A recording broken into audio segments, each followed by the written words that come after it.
Today, we have the privilege of honoring a man whose life has been a steady testimony of faith, humility, and faithful service to God. George Cons has spent more than 75 years in ministry, giving himself wholeheartedly to the work of the Lord and to the people he was called to serve. Serving churches in Iowa, Arizona, and Nebraska, George has preached the word, encouraged the saints, comforted the hurting, and pointed countless people toward Christ. His ministry has never been simply about titles or positions. It has been about faithfulness, showing up, loving people, teaching truth, and serving with the heart of a shepherd. To many, George is known as a minister. To others, he is a trusted friend, a mentor, a teacher, and a servant of God. For generations of students and alumni of Midwestern School of Evangelism, his example has helped shape not only minds, but hearts devoted to the Lord's work. Tonight, we pause with gratitude to recognize a lifetime of service. Not merely the years counted, but the lives touched, the prayers offered, the sermons preached, the lessons taught, and the quiet acts of love that only heaven can fully measure.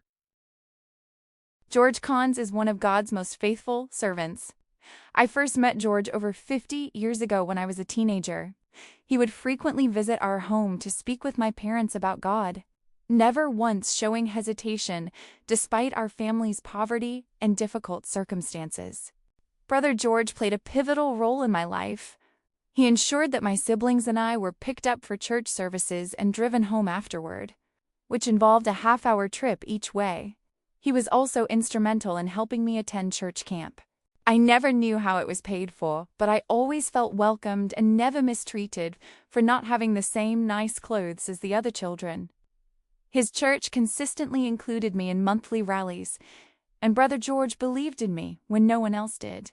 Looking at where I am today, I know his influence was life-changing.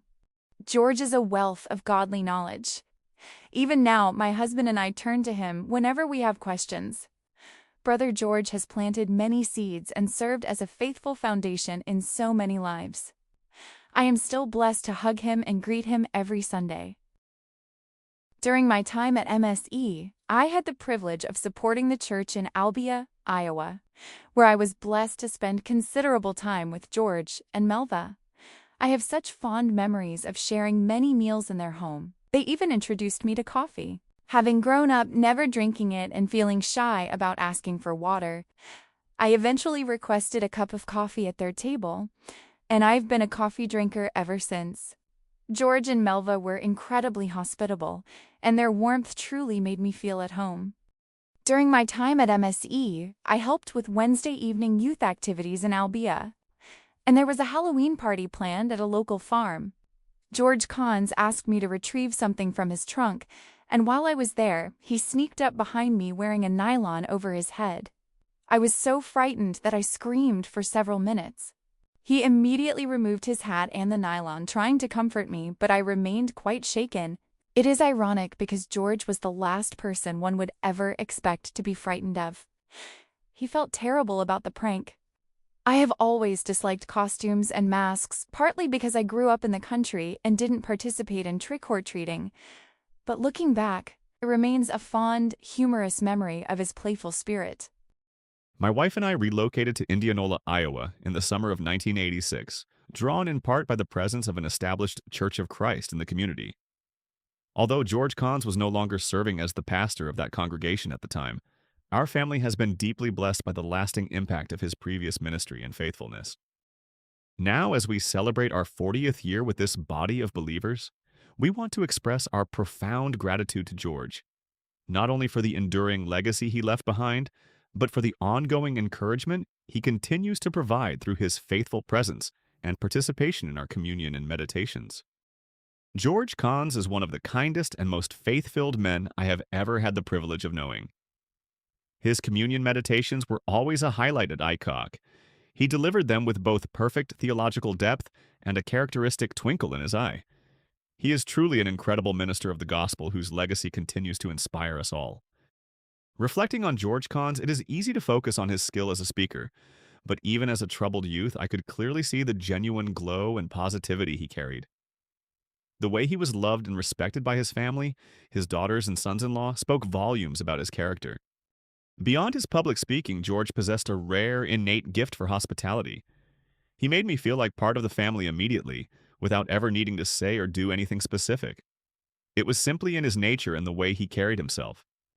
I learned life lessons from John McCrory that I still carry with me like receipts, and I know that John learned so much from George. Being around them both felt like standing in an electric, positive energy. They were overflowing with blessings, and they carried that joy so naturally that everyone around them could receive it. The most profound thing about George is that when you are near him, you are truly in his glow. George and John were my first major biblical influences as a child. I still have such fond memories of the blast we had in youth church in Fairfield, Iowa. Even the silly songs we sang on the car rides home, like, please don't smoke, give your tobacco to the billy goat.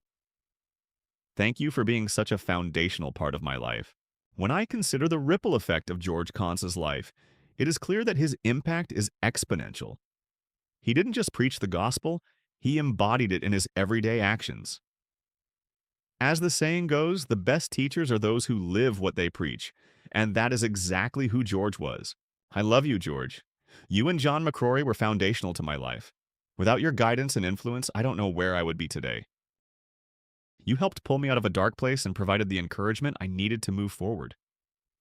Thank you for being the person who not only taught me about God, but showed me what a life of faith truly looks like. Congratulations, George, on your lifetime of faithful service to the Lord. We fondly cherish the years we spent working alongside you at the Indianola Church of Christ Youth Group, and we are so grateful to see many of those young people still walking in their faith today. May God continue to bless you. I remember Brother George so very well in camp days at Sharon Bluffs Bible Camp. He would take the time to listen. He would make me smile. I thought he was funny. I saw that he loved the Lord and his family. George dedicated so much of his life to serving the Lord. He was a great guy, and of course he and his wife Melva were quite the couple and served the Lord as a blessed team. Faithful servants in millions of ways. One of my great many memories from my grandparents is when George was outside with the kids playing camp games. I remember Herman the Worm, and there were more. He always had a smile on his face and treated everyone like his favorite. George and Melva always had a gentleness about them, and they made me feel safe. One year, Melva made us Barbie clothes. To be honest, it's hard to think of one of them without the other. It was January 22nd, 1972, a little church in Dawson, Iowa. Two young people ready to make an important step in their lives. George Kahn standing at the front of the church with a groom as the bride walked down the aisle. Kathy Summerson joining hands with Mike Book. It has been 54 years since that day, and the words you spoke during our ceremony have guided us throughout our life together, anchoring us in love and promise. Thank you, Uncle George, for officiating our wedding and for serving as the foundation of our faith-led journey. Congratulations on this well-deserved lifetime achievement honor.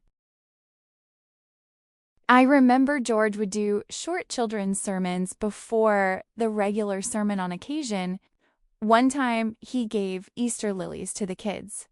We still have the ones the girls brought home that day. I think of him often while we enjoy their beauty. I always enjoyed being on George's team. He made everything exciting, whether it was Bible drills or recreation time, and he always had a smile and a kind word for everyone. I think he enjoyed camp just as much as we did. His classes and sermons were deeply meaningful, and I have such fond memories of his joyful spirit. Thank you for being such a blessing to all of us during those years. I will forever be grateful for the bond George Kahns had with my dad. My dad didn't care for church, but he was always raring to go when we would spend Sundays with the Kahns family. I even remember that my dad would make us sit in the front row so we could make sure we heard what the sermon was. Uncle George also made the special trip to spend time with Dad before he passed away. Dad was anxious with the health issues, but Uncle George's guidance allowed Dad to find peace.